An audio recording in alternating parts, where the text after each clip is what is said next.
விஜயும் சீமானும் வந்து RSS பெற்றெடுத்த கள்ள பிள்ளைகள் அண்ணன் சொல்லும் போது இவரா பிரசவம் பார்த்தாருன்னு கேட்டான். திமிரு புச்ச கழுத. பிரசவம் வந்து மனுஷாளுக்கு தான் பார்க்க முடியும், நாய்க்குட்டிக்கெல்லாம் பார்க்க முடியாது. தெருவில் எங்க வேணாலும் பெத்து போட்டு போவாங்க. பெரியார் வந்து தான் எங்களுக்கு படிப்பு சொல்லி கொடுத்துட்டாரா கத்துட்டாரான் கத்திரியடா பொறுக்கி குலக்கல்வி திட்டத்தை ராஜாதி கொண்டு வரும்போது பெட்ரோலும் தீப்பந்தமும் ரெடியா வச்சுங்க, நம்மளை படிக்க கூடாதுன்னு சொல்றவன் ஊடு புந்து கொளுத்துங்கன்னு சொன்ன தலைவனா என் தலைவன் தந்தை பெரியாரு.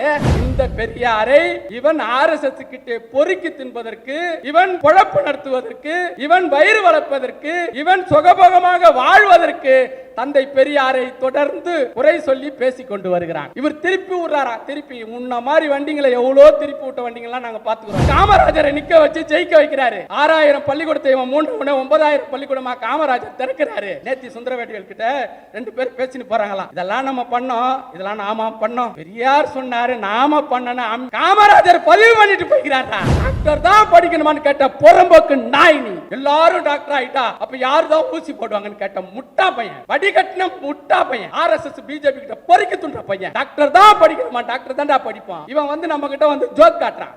நான் ரங்கா சின்ன காட்டியா ரங்கா, உன் ஜோக்கெல்லாம் செட்டுப்படாது. பெரியார் மண்ணு நாங்க பொழந்து கட்டுவோம். ஜமீன்தாரோட புள்ளனா தலைவர் தந்தை பெரியார். உன்ன மாதிரி திரள் நிதி வசூல் பண்ணி பொறுக்கி துன்றதுக்கு வரலடா இந்த சமூகத்துக்கு. நீ என்னடா தமிழ் தேசியத்துக்கு அத்தாரிட்டி மாரி பேசுற? தமிழ் தேசியத்துக்கு தமிழனுக்கு அத்தாரிட்டிடா என் தலைவன் தந்தை பெரியார். பழனி பாபா அவர் சொல்றாரு, எவன் பெரியாரையும் அம்பேத்கரையும் ஏற்றுக்கொள்ளவில்லை அவன் திருட்டு பையன் பாத்துக்கோ. நான் சொல்றேன்னு சொல்லிட்டு போய்கிறார். ஏன் அவர் சொன்னார்னா அவருக்கு வந்து நிறைய புத்தகங்கள் கிடைக்கலாம். டேய் எச்ச பொறுக்கி துன்ற நாய், உனக்கு தெரியுது அவருக்கு தெரியல. அப்ப நீ பழனி பாபா குறை சொல்றியா? பழனி பாபா எந்த புத்தகம் படிக்கலன்றியா? தந்தை பெரியார் ஒரு கூட்டத்தில் பேசுறாரு. என்ன வந்து ஒரு பறையனா இருக்க ஆசைப்படுறியா, ஒரு பிற்படுத்தப்பட்ட நாய்க்கனா இருக்க ஆசைப்படுறியான்னு கேட்டா நான் பறையனா இருக்க தான் ஆசைப்படுவேன்னு சொன்னார் தந்தை பெரியார். ஏன் சொல்றாரு தெரியுமா? நான் ஒரு நாய்க்கர்னா நான் சூத்திரன் ஆவறேன், சூத்திரன் ஆனா பிராமணனுக்கு வைப்பாட்டி மகன் ஆவறேன், பிராமணனுக்கு வைப்பாட்டி மகன் ஆனா தெவிடியா மகனா ஆவறேன். அதனால நான் தெவிடியா மகனா இருக்கிறதை விட ஒரு பறையனாக இருக்க விரும்புகிறேன் என்று சொன்ன தலைவன் தந்தை பெரியார். இந்த நிகழ்வுக்கு வந்திருக்கும் தோழர்களே, தொலைக்காட்சி நண்பர்களே, உங்கள் அனைவருக்கும் வணக்கம். தோழர்களே, நம் இதோடு இந்த நிகழ்வை 4வது நிகழ்வாக நடத்தி கொண்டிருக்கிறோம். சீமான் அவர்கள் தமிழ்நாட்டில் இருக்கிற எல்லாரையும் ஒப்பிட்டு காமிச்சு இவங்கெல்லாம் பெரியார் இல்லையா, பெரியார் மட்டும்தானா பெரியார் அப்படின்னு சொல்றாரு. ரொம்ப புத்திசாலித்தனமா பேசுறதா அவருக்கு நினைப்பு.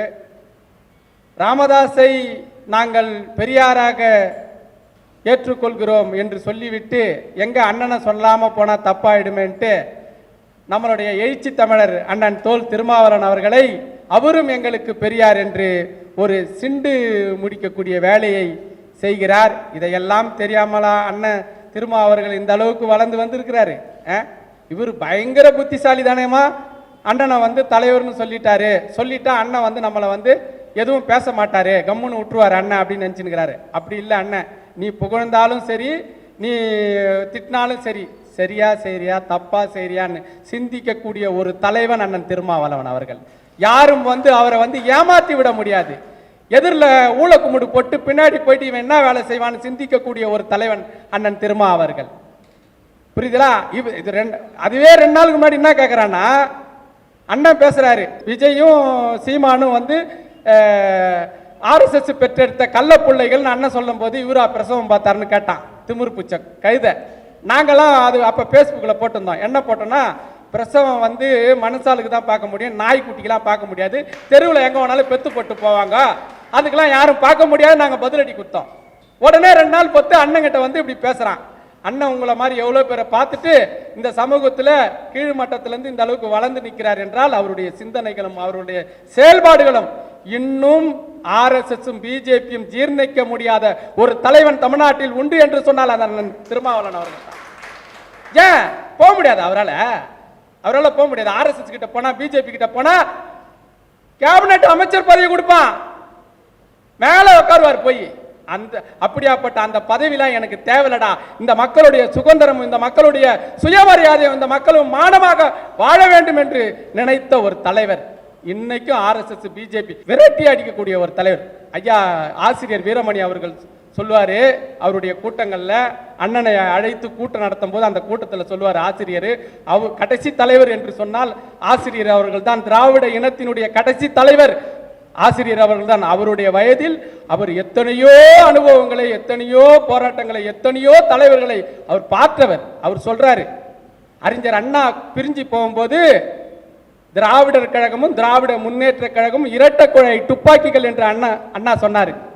அதை ஆசிரியர் சொல்றாரு, மும்முனைகள் இருக்கின்ற துப்பாக்கிகள், ஒன்னு விடுதலை சிறுத்தைகள், ஒன்னு திராவிட முன்னேற்ற கழகம், ஒன்னு திராவிடர் கழகம் என்று மும்முனைகள் இருக்கின்ற துப்பாக்கிகள் என்று அவர் வாயால் அண்ணன் திருமாவளவன் அவர்களை பாராட்டினார்.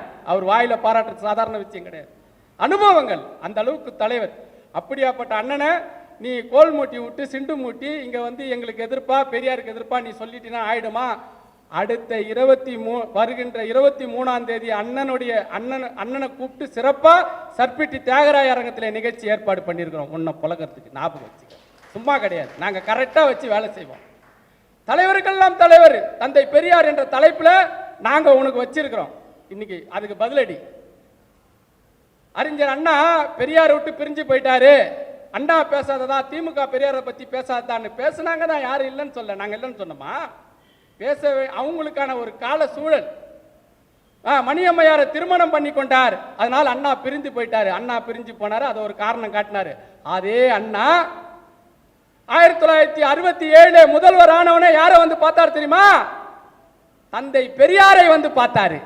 முதல்வர் ஆன உடனே அன்னைக்கு இரவு 11 மணிக்கு பெரியாரை பார்க்கிறாரு. பெரியாரை பார்த்துட்டு என்ன தெரியுமா சொல்றாரு? அண்ணா, அந்த தலைவர் நாற்காலி அப்படியே தான் இருக்கிறது, நான் பொதுச் செயலாளர் தான், நீங்க இந்த நாட்டை ஆளுங்கன்னும் போது ஐயா சொன்னார், வானா நீங்க ஆளுங்க, எனக்கு அரசியல் வானா. சமுதாய மாற்றம் வராத போது ஒரு நாளும் அரசியல் மாற்றம் வராதுன்னு சொன்ன தலைவர் தந்தை பெரியார் அண்ணா கிட்ட. அப்ப ஐயாவை பார்த்துட்டு அம்மாவை பார்க்கிறாரு, மணியம்மையார பார்த்துட்டு அண்ணா சொல்றாரு, இன்னைக்கு எங்க ஐயா இவ்வளவு நாள் உயிரோடு இருக்கிறாருன்னா இதுக்கு அம்மா தான் காரணம். ஐயா இவ்வளவு நாளா உயிரோடு இருக்கிறதுக்கு அம்மாவுக்கு தான் நாங்க நன்றி சொல்லணும் அப்படின்னு மணியம்மையார அம்மான்னு சொன்னார் அண்ணா. அது தெரியுமாடா நாய் உனக்கு? மணியம்மையாரோட திருமணத்தை பார்த்து அவர் வெளியே போயிட்டாருன்னு சொன்ன 67 ஆட்சி அமைச்சு பெரியாரை பார்த்ததுக்கு அப்புறம் அம்மாவுக்கு நான் நன்றி சொல்றேன்னு சொன்னார். பிட்டு பிட்டா சினிமா படம் பிட்டு ஓட்டுற மாதிரி பிட்டு பிட்டா பேசுறது இவனுங்க. அதுக்கப்புறம் அண்ணா என்ன பேசியிருக்கிறாருன்னு படி. அண்ணா அதுக்கப்புறம் என்ன சொல்றாருன்னா, நான் வாழ்ந்த காலங்கள் இருந்த காலங்கள் என்று சொன்னால் எனக்கு அது ஒரு வசந்த காலங்கள் என்று சொன்னால் தந்தை பெரியாரோடு நான் இருந்த காலங்கள் தான் அது வசந்த காலங்கள் என்று சொன்னார் அண்ணா. நான் பெரியாரோட பழகி வளர்ந்து இருந்து அவர் கூட நட்போட இருந்த காலங்கள் தான் என்னுடைய வசந்த காலங்கள். அந்த காலங்களுக்கு அப்புறம் எனக்கு கிடையாதுன்னு பதிவு பண்ணியிருக்கிறார் பேரறிஞர் அண்ணா. நீ என்னடா அண்ணா, அண்ணா எங்களுக்கு பெரியார், எல்லாரையும் பிரிச்சு பிரிச்சு கோத்து விடுற வேலையை செஞ்சுன்னுக்கிற. பழனி பாபா ஒரு மிக சிறந்த முஸ்லிம் இனத்துக்காக ஒரு பாடுபட்ட ஒரு தலைவர் பழனி பாபா. அவர் சொல்றாரு, எவன் பெரியாரையும் அம்பேத்கரையும் ஏற்றுக்கொள்ளவில்லையோ அவன் திருட்டு பையன் பார்த்துக்கோ, நான் சொல்றேன்னு சொல்லிட்டு போய்கிறாரு. ஏன் அவர் சொன்னார்னா, அவருக்கு நிறைய புத்தகங்கள் கிடைக்கலாம். டேய் எச்ச பொறிக்கு துண்ட நாய், உனக்கு தெரியுது அவருக்கு தெரியல. அப்ப நீ பழனி பாபா குறை சொல்றியா? பழனி பாபா எந்த புத்தகம் படிக்கலன்றியா? அப்ப பழனி பாபாவே இவன் குறை சொல்றான். அவருக்கு எந்த புத்தகமும் கிடைக்கல, படிக்கல. அவர் படிக்காமையாடா மேடை மேடை பேசினிக்கிறாரு. எல்லாரையும் கழுவி கழுவி கழுவி கழுவி ஊத்துன ஒரு தலைவர் உண்டுனா அது பழனி பாபா தான். அவர் கழுவி ஊத்தாத தலைவர் 2 பேர் யாருன்னா, ஒன்னு புரட்சியாளரும் ஒன்னு பெரியாரும் தான். 2 பேரை மட்டும்தான் அவர் சொல்றாரு. 2 பேரை யார் ஏத்துன்னு இந்த சமூகத்துல போராடுறாங்களோ வேலை செய்யறாங்களோ அவங்கள நம்புங்க. அவங்கள யாரு திட்டானோ அவன் எல்லாம் நமக்கு எதிரின்னு சொன்ன தலைவர் பழனி பாபா. அந்த பழனி பாபாவே ஏத்துக்கினார். இவர் பழனி பாபாவே தலைவர்னு சொல்றாராம். எப்படி எல்லாம் சிண்டு முடிக்கிற வேலையை செய்யறான் பாரு. இது பழனி பாபா பதிவு பண்ண செய்தி. டாக்டர் கலைஞர்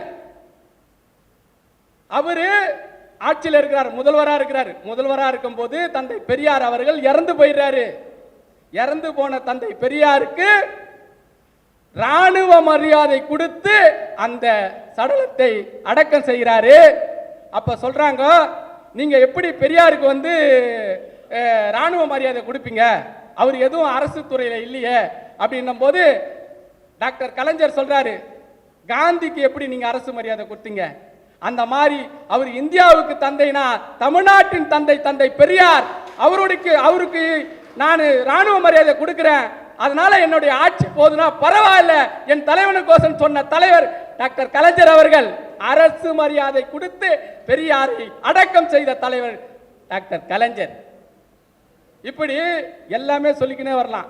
குன்றக்குடி அடிகளார் தந்தை பெரியாரை பார்க்க வந்துட்டாரு. குன்றக்குடி அடிகளார் ஐயா சொல்றாரு, மகா சன்னிதானம் நீங்க வரலாமா என்ன பார்க்கறதுக்கு? நீங்க சொன்னீங்கன்னா நான் வந்திருப்பேனே அப்படின்னு ஐயா மரியாதை கொடுக்குறாரு. அப்ப சில பேர் எல்லாம் கேட்கறாங்களா, நீங்க என்ன மகா சன்னிதானம் குன்றக்குடி அடிகளார கேட்கறீங்களே அப்படின்னும் போது ஐயா சொல்றாராம், பெரியவா இருக்கும்போது நம்மால் மகா சன்னிதானமா இருக்கக்கூடாதான்னு சொன்ன தலைவன்டா தந்தை பெரியார். நீ என்னடா தமிழ் தேசியத்துக்கு அத்தாரிட்டி மாரி பேசுற? தமிழ் தேசியத்துக்கு தமிழனுக்கு அத்தாரிட்டிடா என் தலைவன் தந்தை பெரியார். தலைவர்களுக்கெல்லாம் தலைவர்டா என் தந்தை பெரியாரு. மகா சன்னிதானம் சொல்லி அதுக்கு ஒரு விளக்கத்தை கொடுக்கிறாரு. பெரியவா இருக்கும்போது மகா சன்னிதானம் நம்ம ஆள் இருக்கக்கூடாதான் கேள்வி வச்சு அதற்கெல்லாம் ஒரு வழியை வகுத்து வாழ்ந்தவர் தலைவர் தந்தை பெரியார். புரட்சியாளர் அம்பேத்கர் சொல்றாரு, பறையனும் சூத்திரனும் ஒன்று சேராத போது பறையும் பட்டத்தையும் சூத்திரம் பட்டத்தையும் ஒரு நாளும் ஒழிக்க முடியாதுன்னு புரட்சியாளர் அம்பேத்கர் சொல்றாரு. தந்தை பெரியார் ஒரு கூட்டத்தில் பேசுறாரு, என்ன ஒரு பறையனா இருக்க ஆசைப்படுறியா, ஒரு பிற்படுத்தப்பட்ட நாய்க்கனா இருக்க ஆசைப்படுறியான்னு கேட்டா நான் பறையனா இருக்கதான் ஆசைப்படுவேன்னு சொன்னார் தந்தை பெரியார். ஏன் சொல்றாரு தெரியுமா? அதுக்கு விளக்கம் சொல்றாரு, நான் ஒரு நாய்க்கர்னா நான் சூத்திரன் ஆகிறேன், சூத்திரன் ஆனா பிராமணனுக்கு வைப்பாட்டி மகன் ஆகிறேன், பிராமணனுக்கு வைப்பாட்டி மகன் ஆனா தெவிடியா மகனா ஆகிறேன். அதனால நான் தெவிடியா மகனா இருக்கிறத விட ஒரு பறையனாக இருக்க விரும்புகிறேன் என்று சொன்ன தலைவன் தந்தை பெரியார். புரட்சியாளர் அம்பேத்கர் சொன்னதை இந்த நாட்டிலே வழிவகுத்தார். பறையனும் சூத்திரனும் ஒன்று சேராத போது இரண்டு பட்டங்களும் ஒழிக்க முடியாது, இரண்டு பேரும் சேர்ந்துதான் இந்த பார்ப்பனர்களை அழிக்க வேண்டும், இந்த பார்ப்பனத்தை தும்சம் பண்ண வேண்டும் என்று சொன்னார் தந்தை பெரியாரும் அண்ணல் அம்பேத்கரும். பெரியாரை தலைவராக ஏற்றுக்கொண்டவர் அண்ணல் அம்பேத்கர், அம்பேத்கரை தலைவராக ஏற்றுக்கொண்டவர் பெரியார். பெரியாரையும் அம்பேத்கரையும் பிரிக்க முடியாது. ஒரு நாணயத்தின் இரு பக்கங்கள். இரண்டு பேரையும் தெரிந்து கொள்ளவில்லை என்றால் அவனுக்கு வரலாறு தெரியாது என்று சொல்ல வேண்டும். இதுதான். இப்படி தலைவர்களுக்கெல்லாம் தலைவராக தந்தை பெரியார் இருக்கிறார். இந்த பெரியாரை இவன் RSS கிட்டே பொறுக்கி தின்பதற்கு, இவன் பொழப்பு நடத்துவதற்கு, இவன் வயிறு வளர்ப்பதற்கு, இவன் சுகபோகமாக வாழ்வதற்கு தந்தை பெரியாரை தொடர்ந்து குறை சொல்லி பேசிக் கொண்டு வருகிறான். இது மட்டும் அல்ல, ஐயா தமிழ் தென்றல் திருவிக்கா ஐயாவும் திருவிக்காவும் வெளியில கிளம்பணுமா, வெளியே போனோமா, ரெண்டு பேரும் ஒரே இடத்துல தங்கி இருக்கிறாங்க. ஐயா எழுந்து கீழே கடகடன்னு குளிச்சுட்டு கிளம்பி ரெடி ஆயிட்டாரு. அடுத்தது திருவிக்கா குளிக்கிறாரு. திருவிக்கா குளிச்சுட்டு பட்டை அடிப்பாராம். எப்பவுமே அதுதான் அவருடைய பழக்கம், நெத்தி நிறைய பட்டை அடிப்பாராம். இவர் குளிச்சுட்டு வர்றதுக்கு முன்னாடி வாசல்ல அந்த அந்த கதவு திறக்கிறதுக்கு முன்னாடி விபூதி பொட்டலத்தை ஐயா வச்சு நிற்கிறாராம். இதை வேற நீ தேடிக்கிட்டு முன்ன லேட் ஆக்க போற, சீக்கிரம் அடிச்சுன்னு வா அப்படின்ட்டு எவ்வளவு நட்பாகிறார் பாரு ஐயா. அதை கொடுத்து அவர் பட்டை அடிச்சுட்டு வராரு. அந்த திருவிக்கா சொல்றாரு, வைக்கம் போராட்டம் முடிந்த உடனே அந்த வைக்கத்துடைய வீரர் என்று பட்டம் வைத்தவர் திருவிக்கா. தமிழ் தென்றல் திருவிக்கா தந்தை பெரியாருக்கு வைக்கம் என்ற பட்டத்தை கொடுக்கிறாரு. அவரு பெரியாரை ஏத்துக்கினார் தலைவரா.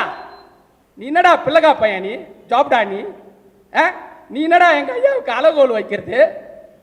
இவர் திருப்பி விடுறாரா. திருப்பி முன்ன மாதிரி வண்டிங்களை எவ்வளோ திருப்பி விட்ட வண்டிங்கள்லாம் நாங்கள் பார்த்துக்கிறோம். ராஜாஜியை வச்சு செஞ்ச ஒரு தலைவன் இந்த நாட்டில் உண்டுனா தந்தை பெரியார் தான். ராஜாஜி மூதறிஞர், அந்த மூதறிஞரையே வச்சு செஞ்சாரு. குலக்கல்வி திட்டத்தை கொண்டு வரும்போது ராஜாஜி அந்த குலக்கல்வி திட்டத்தை எழுத்து போராடியவர் தந்தை பெரியார். எழுத்து போராடி 6000 பள்ளிக்கூடத்தை ராஜாஜி மூடுறா போல அந்த ராஜாதியை எழுத்து போராட்டம் பண்ணி வீட்டுக்கு அனுப்பிச்சு விடுறார். தலைவலிக்குது, எனக்கு உடம்பு சரியில்லை, ஓடி போறார் ராஜாதி. தந்தை பெரியார் இடத்துல சமாளிக்க முடியாம பெட்ரோலும் தீப்பந்தமும் ரெடியா வச்சுங்க, நான் என்னைக்கு சொல்றேன்னா ஒவ்வொரு அகரகார்த்தி ஊத்து கொளுத்துங்கன்னு சொன்னார் தந்தை பெரியார். யாருக்காக? இந்த மக்கள் படிக்க வேண்டும் என்பதற்காக. பெரியார் தான் எங்களுக்கு படிப்பு சொல்லி கொடுத்துட்டாரா, கத்துட்டாரா, கத்திரியடா பொறுக்கி. பெரியார் தான்டா சொன்னாரு, குலக்கல்வி திட்டத்தை ராஜாதி கொண்டு வரும்போது பெட்ரோலும் தீப்பந்தமும் ரெடியா வச்சுங்க, நம்மளை படிக்க கூடாதுன்னு சொல்றவன் ஊடு புந்து கொளுத்துங்கன்னு சொன்ன தலைவனா என் தலைவன் தந்தை பெரியாரு. சும்மா படிப்பு வந்துச்சுன்னு நினைக்கிறீங்களா? வேதத்துல எழுதி வச்சுக்கிறான், புராணத்துல எழுதி வச்சுக்கிறான், எதை கொடுத்தாலும் கொடு, கல்வியை கொடுக்காது அப்படின்னு புரட்சி கவிஞர் பாரதிதாசன் பாடினாரு. படி படி படி படி படி படி படி படி படி படி படி படி சங்க தமிழ் நூலை படி, காலைகள் படி, கடும்பகள் படி, மாலை பொருள்படு படி, செய்தி என்னும் தெரிந்து படி, தீமை வந்துடும் மறுபடி. படி படி படி படி படிக்க வச்சா என் தலைவன் தந்தை பெரியார் போராடி போராடி படிக்க வச்சார். ஒவ்வொருத்தனையா ஒரு ஆள் இங்க படிச்சுட்டான், ஒரு ஆள் அங்க படிச்சான். சந்துக்கு சந்து இன்னைக்கு வழக்கறிஞர்ரா, சந்துக்கு சந்து டாக்டர்ரா. டாக்டர் தான் படிக்கணுமான்னு கேட்ட புறம்போக்கு நாய் நீ. டாக்டர் தான் படிக்கணுமா? ஏன் வேற படிக்கூடாதுன்னு கேட்ட வேண்டாம் நீ. டாக்டர் தான் எங்க வீட்டு பிள்ளைங்க படிக்கணும்னு சொன்ன தலைவர் தந்தை பெரியாருடா. இவன் கேட்டான், நடுவில் பார்த்துருப்பீங்க, நீங்க கேட்டிருப்பீங்க செய்தியெல்லாம், டாக்டர் தான் படிக்கணுமா, எல்லாரும் டாக்டர் ஆயிட்டா அப்ப யாரு தான் ஊசி போடுவாங்கன்னு கேட்ட முட்டா பையன், வடிகட்டின முட்டா பையன், RSS பிஜேபி கிட்ட பொறிக்க துண்ட பையன். டாக்டர் தான் படிக்கணுமா? டாக்டர் தான்டா படிப்பான். நீட்டை கொண்டு வந்தா நாங்க போராட வேண்டாம், அதுக்கு என்ன சட்டமா அது செய்ய வேண்டாம், அதுக்கான வேலையை அதுல நாங்க தயாராக வேண்டாம். அந்த அளவுக்கு எங்க பிள்ளைங்க தயாராகிக்கிறா. டாக்டர் தான் படிக்கணுமான்னு கேட்டான். அப்படி மக்கள் படிக்கணும் தொடர்ந்து போறான் தலைவர் தந்தை பெரியார். இவன் வந்து நம்ம கிட்ட வந்து ஜோக் காட்டுறான். நான் ரங்கா சீனு காட்டியா ரங்கா, உன் ஜோக்கெல்லாம் இங்க செட்டுப்படாது, இது பெரியார் மண்ணு, நாங்க பொழந்து கட்டுவோம், சும்மா விடமாட்டோம். அப்ப காமராஜரை நிக்க வச்சு ஜெயிக்க வைக்கிறாரு. ஜெயிக்க வச்சோன்னே அவர் ஆட்சியில் வந்து உட்கார்றாரு. 6000 பள்ளிக்கூடத்தை இவன் 9000 பள்ளிக்கூடமா காமராஜர் திறக்கிறாரு. காமராஜர் ஒரு பயணம் பண்ணும்போது காமராஜர் சொல்றாராம், நேத்தி சுந்தரவேட்டிகள் கிட்ட 2 பேர் பேசின்னு போறாங்களாம். இதெல்லாம் நம்ம பண்ணோம், இதெல்லாம் நாம பண்ணோம், பெரியார் சொன்னாரு நாம பண்ணணும். காமராஜர் பதிவு பண்ணிட்டு போய்கிறாரா நாய். நீ கேட்கிற பெரியார் படிக்க வச்சாரு, பெரியார் தான் படிக்க வச்சாரு, காமராஜர் பதிவு பண்ணிக்கிறாரா. நேத்தி சுந்தரவடிகள் கிட்ட பேசும்போது பேசின்னு போகும்போது பயணத்துல நாமளா பண்ணோம் இதெல்லாம், ஐயா சொன்னாரு, பெரியார் சொன்னாரு, நாம இதெல்லாம் செஞ்சோம் அப்படின்னு பதிவு பண்ண. காமராஜர் பதிவு பண்ணிருக்காரா என் தலைவனை பத்தி. தலைவன் நீ யாரா ஜாப்டா பையன் நீ? எவ்வளோ விஷயங்கள், எவ்வளோ போராட்டங்கள், எவ்வளோ அரசியல் சட்டத்தை எரிச்சிட்டு ஜெயிலுக்கு போய் எத்தனை வயசு தெரியுமாடா என் தலைவனுக்கு? அப்ப அரசியல் சட்டத்தை 57 அரசியல் சட்டத்தை எரிக்க சொல்லும் போது வயசு என்ன தெரியுமா? பிரிவுண்டு அரெஸ்ட் பண்ணிட்டாங்க. ஐயாவை வெட்ட சொல்றாரு, குத்த சொல்றாரு அப்படின்னு பிரிவுண்டு அரெஸ்ட் பண்ணிட்டாங்க. அந்த போராட்டம் பண்றதுக்கு முன்னாடி பெரியார் 80 வயசுல சிறையில் இருக்கிறாரா.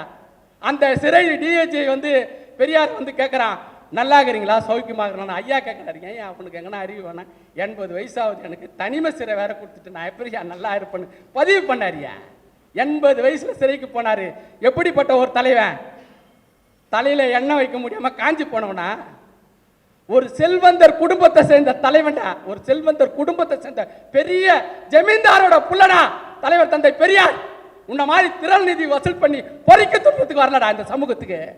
பட்டி தொட்டியெல்லாம் போய் அந்த மூத்திர சட்டியை வச்சுக்கிட்டு சூத்திர படத்தை ஒழிக்கிறதுக்கு பட்டி தொட்டியெல்லாம் கடைசி வரைக்கும் சாவர காலம் வரைக்கும் அம்மா அம்மா அம்மான்னு அந்த வழியோட போய் இந்த சமூகத்துல பிரச்சாரம் பண்ணாரா. 29 பதவிகளை தூக்கி எறிஞ்சாரு. பணம் பதவி எதுவுமே எனக்கு வேணாம், அரசியல் மாற்றம் சமுதாய மாற்றம் வராத போது அரசியல் மாற்றம் ஒருபோதும் வராத சொன்ன தலைவன் என் தலைவன் தந்தை பெரியார். அவரை பார்த்து நீ அவமதிக்கிற, அவரை பார்த்து பேசுறனா, உனக்கெல்லாம் என்ன சிந்தனை இருக்குது, என்ன அறிவு இருக்குது? மக்கள் தான் சிந்திப்பாங்க, அதுக்கு பாடம் கொடுப்பாங்க. அதை நாங்க பட்டி தொட்டியெல்லாம் கொண்டு போய் நாங்க சேர்ப்போம். ஒவ்வொரு வீட்லையும், ஒவ்வொரு தமிழர் வீட்லையும் தந்தை பெரியாரை கொண்டு போய் சேர்க்கறதுக்கு எங்களுடைய வேலை இப்ப. ஆனா ஆல்ரெடி சேர்ந்து இருக்கிறாரு. எல்லாருக்கிட்டையும் எல்லாருடைய சிந்தனையிலும் 1000 தான் இருந்தாலும் கடவுளை இவன் கும்பிட்டா கூட பெரியாரையும் சேர்த்து பெரியார் சிலைக்கு மாலை போடுவான். அதுதான் தமிழ்நாட்டுடைய பண்பு. அதுதான் பெரியார் இங்க வந்து பண்படுத்திட்டு போயிருக்கிறார். தொடர்ந்து தந்தை பெரியாரை நாங்கள் போற்றுவோம், தொடர்ந்து பெரியாரை வாழ்த்துவோம் வாழ்த்துவோம் என்று பேசுவதற்கு நன்றி கூறி விடைபெறுகிறேன்.